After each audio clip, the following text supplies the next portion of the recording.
जिस व्यक्ति के पास आपके लिए मान सम्मान और कद्र ना हो, उनके साथ रहना व्यर्थ है। वह सदैव आपके लिए शत्रुता का भाव रखते हैं। ऐसे व्यक्तियों के साथ रहने से उत्तम आप अकेले रहें। अगर कोई व्यक्ति आपका अपमान करे तो आप कुछ ना बोलो, क्योंकि जिन्हें हम जवाब नहीं देते उन्हें परमेश्वर जवाब देता है। नकारात्मक विचारों का आना तय है, परंतु यह आप पर निर्भर करता है कि आप उन्हें कितना महत्व देते हैं। जो अच्छा लगे उसे ग्रहण करो और जो बुरा लगे उसका त्याग, फिर चाहे वह विचार हो, कर्म हो या मनुष्य। मैं भूत, वर्तमान और भविष्य के सभी प्राणियों को जानता हूं, किंतु वास्तविकता में मुझे कोई नहीं जानता। कृष्ण जगत के स्वामी हैं, वह कण कण में निवास करते हैं। छोटे से छोटे जीव के हृदय में ईश्वर का वास होता है। उस जीव को कष्ट का अनुभव होना ईश्वर को कष्ट का अनुभव कराता है। अर्थात किसी जीव को कष्ट देकर अपने ईश्वर को खुश कैसे देख सकते हैं। जिस व्यक्ति में अहंकार, मैं और मेरा का भाव समाप्त हो जाता है, कुछ पाने की लालसा नहीं होती, वह परम शांति को प्राप्त करता है, उसे भगवान ईश्वर की शरण प्राप्त होती है। अंत समय में वह उस परम पद को प्राप्त होता है जो देवताओं के लिए भी दुर्लभ है। दिव्यता को प्राप्त करने वाला व्यक्ति शक्तिशाली तब तक नहीं हो सकता जब तक वह दूसरों के हित में ना हो। वह व्यक्ति दूसरों को दिव्य बनाए, इसमें उसके शक्तिशाली होने का परिचय मिलता है। प्रहलाद जैसा विश्वास हो, भीलनी जैसी आस हो, द्रौपदी जैसी पुकार हो, मीरा जैसा इंतजार हो तो कृष्ण को आना ही पड़ता है। मुंह से माफ करने में किसी को वक्त नहीं लगता, पर दिल से माफ करने में सारी उम्र बीत जाती है। अपने जीवन की तुलना किसी के साथ नहीं करनी चाहिए। सूर्य और चंद्रमा के बीच कोई तुलना नहीं, जब जिसका का वक्त आता है तो चमकता है। लोग कहते हैं अपनों के आगे झुक जाना चाहिए, किंतु सच बात तो यह है जो अपने होते हैं वह कभी झुकने नहीं देते। बुराई तो तुम्हें हजारों की भीड़ में भी तुम्हें ढूंढ लेगी, ठीक उसी प्रकार जैसे गायों की झुंड में बछड़ा अपने मां को ढूंढ लेता है। परंतु जो बंसी वाले को दिल से मानता है वह बुराई में भी अच्छाई को ढूंढ लेता है।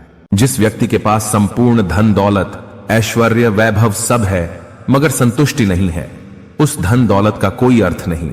वह सदैव असंतुष्ट की स्थिति में ही रहता है। जिसके पास संतुष्टि है वह थोड़े में भी संतुष्ट रहता है। जो व्यक्ति अपने अहंकार से भारी हो जाता है, जिसमें अभिमान भर जाता है, वह उस पत्थर की भांति होता है जो भारी होने के बावजूद भी नदी की धारा में डूबकर अपना अस्तित्व खो देता है। व्यक्ति सदैव हंसता खेलता मुस्कुराता रहता हो।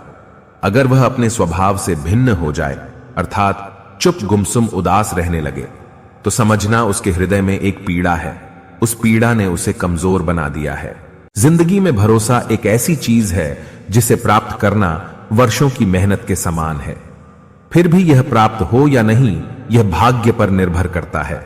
किंतु भरोसे को तोड़कर पुनः प्राप्त करना यह संभव नहीं है। इसलिए जिंदगी में अवसरों का आनंद सदैव ले, लेकिन भरोसे को कभी टूटने ना दें। अगर किसी लक्ष्य, खुशी या सफलता की प्राप्ति में लंबा समय लग रहा है, प्रतीक्षा की अवधि अधिक है, तो हो सकता है आपकी अपेक्षा से ज्यादा आपको मिलने वाला है। अपने कर्म पर अडिग रहिए और विश्वास रखिए उस ईश्वर पर जो आपके कर्म की परीक्षा ले रहा है।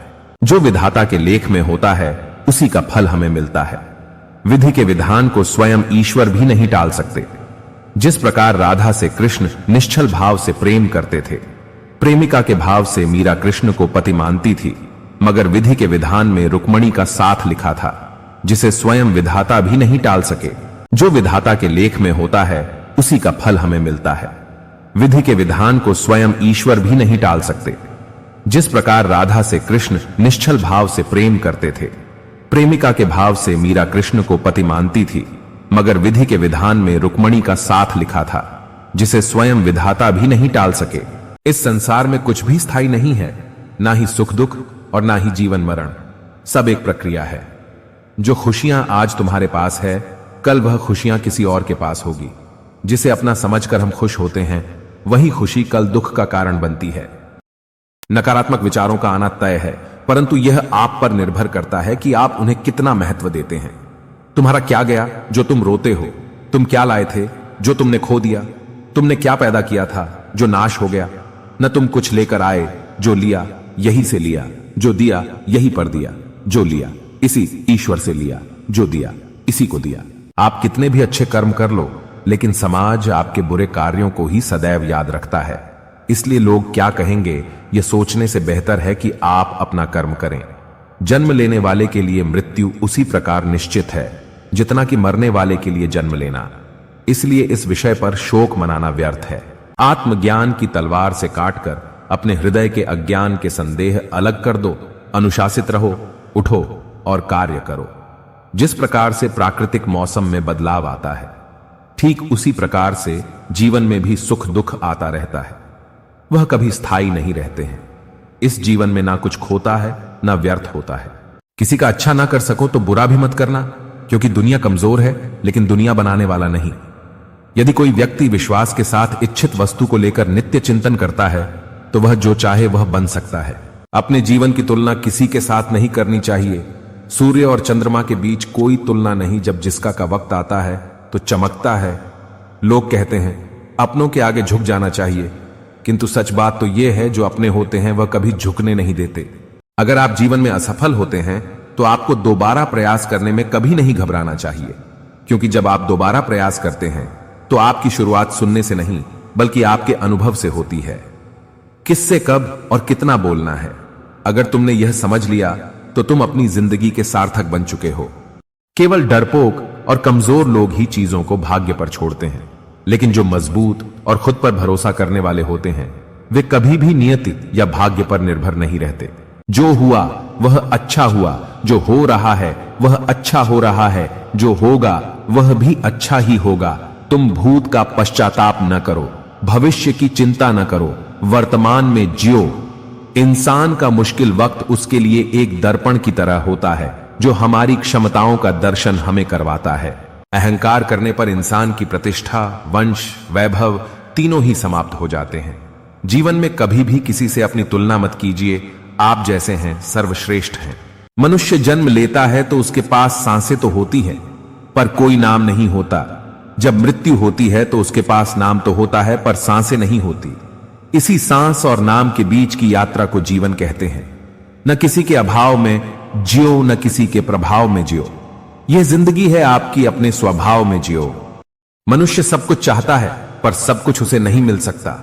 आपको जो नहीं मिला उसके लिए पश्चाताप मत करो, और जो आपसे खो गया, जो आपसे अलग हो गया, उसके लिए निराश भी मत हो। आत्मज्ञान की तलवार से काटकर अपने हृदय के अज्ञान के संदेह अलग कर दो। अनुशासित रहो, उठो और कार्य करो। जिस प्रकार से प्राकृतिक मौसम में बदलाव आता है, ठीक उसी प्रकार से जीवन में भी सुख दुख आता रहता है। वह कभी स्थायी नहीं रहते हैं। इस जीवन में ना कुछ खोता है ना व्यर्थ होता है। याद रखना, अगर बुरे लोग समझने से समझ जाते तो बांसुरी बजाने वाला कभी महाभारत होने नहीं देता। कृष्ण जी कहते हैं, जिस व्यक्ति को आपकी कदर नहीं, उसके साथ खड़े रहने से अच्छा है आप अकेले खड़े रहे। दुनिया के सबसे ज्यादा सपने इसी बात पर तोड़े हैं। क्या कहेंगे लोग? जो एक गुनाह माफ ना करे वो है न्यायाधीश, जिसकी शरण में जाने से हजारों गुनाह माफ कर दे वो है द्वारिकाधीश। जय श्री कृष्ण। जिंदगी में अच्छे लोगों की तलाश मत करो, खुद अच्छे बन जाओ। आपसे मिलकर किसी की तलाश पूरी हो जाए। खाली हाथ आए, खाली हाथ वापस चले जाओगे। आज तुम्हारा है, कल किसी और का था, परसों किसी और का होगा। तुम जिसे अपना समझकर मग्न हो रहे हो, बस यही प्रसन्नता तुम्हारे दुखों का कारण है। कृष्ण कहते हैं, जब संसार में धर्म की हानि होगी, अधर्म की विजय, तब मैं इस पृथ्वी पर अवतार लूंगा। जब आप दूसरों के लिए अच्छा चाहते हैं तो वही अच्छी चीजें आपके जीवन में वापस आती है। यही प्रकृति का नियम है। समय कभी नहीं रुकता। आज यदि बुरा चल रहा है तो कल अवश्य अच्छा आएगा। आप केवल निस्वार्थ भाव से कर्म कीजिए और वही आपके हाथ में है। मनुष्य हमेशा अपने भाग्य को कोसता है, यह जानते हुए भी कि भाग्य से भी ऊंचा उसका कर्म है जो उसके स्वयं के हाथों में है। एक समझदार व्यक्ति वही है जो दूसरों को देखकर उनकी विशेषताओं से सीखता है, उनसे तुलना और ईर्ष्या नहीं करता। बीता हुआ कल जीवन को समझने का एक अच्छा मौका है और आने वाला कल जीवन को जीने का एक दूसरा मौका। अनुमान मन की कल्पना है और अनुभव जिंदगी का सबक है।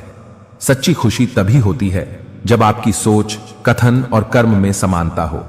जैसे तेल समाप्त हो जाने पर दीपक बुझ जाता है, उसी प्रकार कर्म के क्षीण हो जाने पर भाग्य भी नष्ट हो जाता है। एक समझदार व्यक्ति वही है जो दूसरों को देखकर उनकी विशेषताओं से सीखता है, उनसे तुलना और ईर्ष्या नहीं करता। शस्त्र केवल शरीर को घायल कर देते हैं, किंतु शब्द आत्मा को भी घायल कर देते हैं, चाहे बुरा ही क्यों न लग जाए। पर ऐसा सत्य जरूर बोलिए, लेकिन ऐसा झूठ मत बोलिए जो सत्य लगे। हद से ज्यादा सीधा साधा होना भी ठीक नहीं, क्योंकि जंगल में सबसे पहले सीधे पेड़ों को काटा जाता है।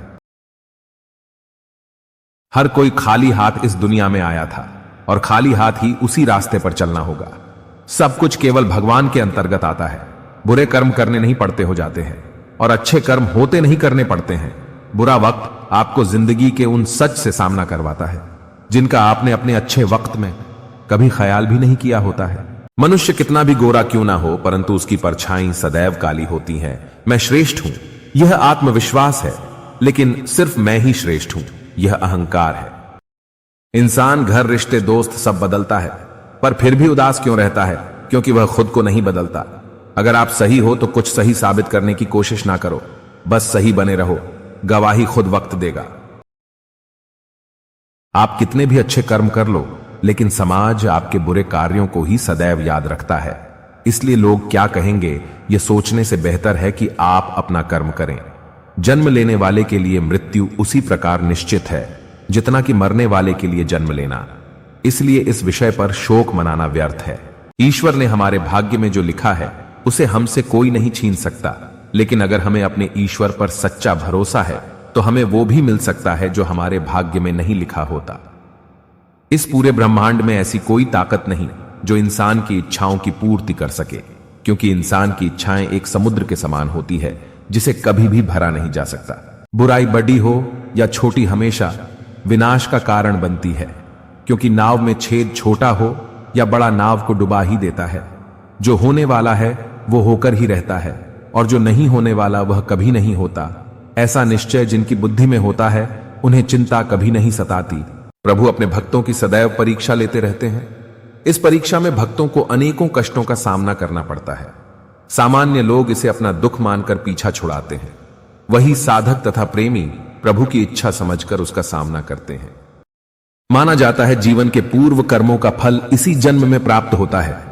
जितने भी रिश्ते नाते, सुख दुख व्यक्तिगत जीवन में प्राप्त होते हैं वह पूर्व जन्मों का फल है, वरना कौन इतनी बड़ी दुनिया में आपसे दिल लगाता है। माना जाता है जीवन के पूर्व कर्मों का फल इसी जन्म में प्राप्त होता है। जितने भी रिश्ते नाते, सुख दुख व्यक्तिगत जीवन में प्राप्त होते हैं वह पूर्व जन्मों का फल है, वरना कौन इतनी बड़ी दुनिया में आपसे दिल लगाता है। आशाएं व्यक्ति को दुख के मार्ग पर ले जाती हैं। आशाएं बड़ी प्रबल होती हैं। आशा अनुरूप कार्य होने पर जहां खुशी मिलती है, वहीं आशा के विरुद्ध कार्य होने पर दुख का पहाड़ टूट जाता है। व्यक्ति जीवन में आशा दुख का प्रमुख कारण है। कोई किसी का भाग्य नहीं बनाता, हर कोई अपना भाग्य खुद बनाता है। आप आज जो भी कर्म कर रहे हो उसका फल आपको कल प्राप्त होगा, और आज जो आपके पास है वह आपके द्वारा पहले किए गए कर्मों का फल है। इंसान हमेशा अपने भाग्य को कोसता है, यह जानते हुए भी कि भाग्य से भी ऊंचा उसका कर्म है जो स्वयं के हाथों में है। जिनकी किस्मत अच्छी होती है, जिनके पास किसी साधन की कोई कमी नहीं होती, वह थोड़ा सा भी कष्ट नहीं झेलते। थोड़ी सी भी कमी होने पर भगवान को कोसते हैं। वहीं जिनके पास अभाव होता है, जिनके पास साधन की कमी होती है, उनके पास थोड़ी सी भी बरकत हो या खुशी मिले, वह भगवान को धन्यवाद करते हैं। कृष्ण अपने भक्तों को कर्म का मार्ग दिखाना चाहते हैं। वह कहते हैं, अपने कर्म समाज के प्रति और मानव कल्याण के प्रति केंद्रित करते हुए करो। बाकी फल की चिंता मत करो, उन सभी कर्मों को मुझे समर्पित करो। इस मार्ग को अपनाकर तुम मुझे प्राप्त कर सकते हो, मेरे प्रेम का भागीदार बन सकते हो। गीता में कहा गया है, कोई भी अपने कर्म से भाग नहीं सकता, कर्म का फल तो भुगतना ही पड़ता है। अच्छे कर्म करने के बावजूद भी लोग केवल आपकी बुराइयां ही याद रखेंगे। इसलिए लोग क्या कहते हैं, इस पर ध्यान मत दो, तुम अपना कर्म करते रहो। केवल ज्ञान ही एक ऐसा अक्षय तत्व है जो कहीं भी, किसी भी अवस्था में और किसी भी काल में मनुष्य का साथ नहीं छोड़ता।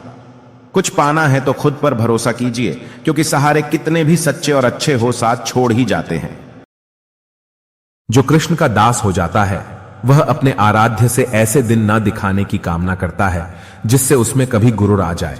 वह तो अपने कृष्ण का सेवक बनकर ही जीवन सफल बनाना चाहता है।